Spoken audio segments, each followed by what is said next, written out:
الحمد لله دابا خصني نعرف. هادوك جاو يخطبوني. اسمع ولدي، حكيتي على نفسك ولا عائلتك ولا الامكانيات ديالك؟ المستوى متباعد بزاف، هادشي ما يليقش ببنتي بصراحه. وسيد الحاج كلشي كيبدا صغير.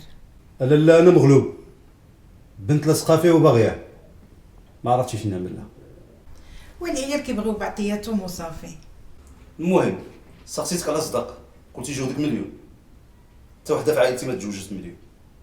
بنت مقيومه عليا غاليه، غير السلك اللي كان في فمها مليون و800، بلاكار ديالها فيه اكثر من 10 الملايين د الحوايج، غير كتلبسهم بلا الذهب اللي عندها.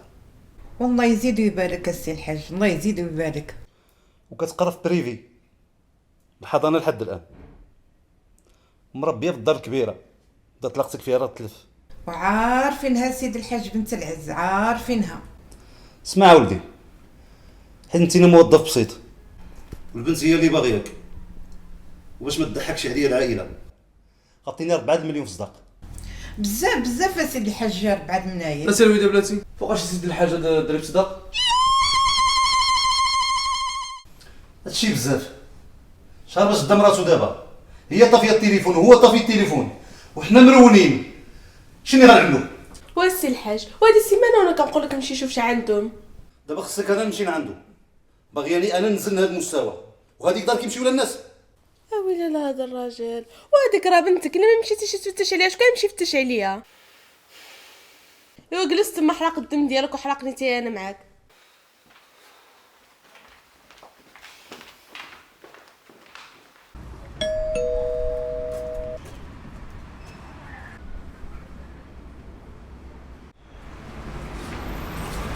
السلام عليكم.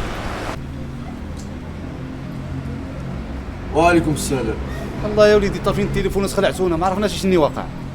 حتى حنا خلعتونا ما عرفناش شنو واقع. حنا وليدي خلعناكم فويخ. ملي جينا نخطبوا الحاج، ملي جينا نخطبوا. واش ملي جيتو تخطبوا؟ وخليني ندخل نشوف بنت ونكملوا الهضره ديالنا. لا تي الحاج، الدار هادي صغيره ماشي بحال ديالك ما توزناش، وهاد البنت اللي كتهضر عليها قيومه عليا غاليه. اسمعني مزيان اسيد الحاج، حيت حتى واحد ما في العائله ديالنا تزوج ب 4 مليون وباغي يخلص لك الكريدي ديالها، واش ما تضحكش عليا العائله؟ غنعمل لك 1000 درهم الزيار، ولا جيتي انت والحاج نعمل لكم 2000 درهم، ان شاء الله مثالي لي الكريدي ديالها نعمل لكم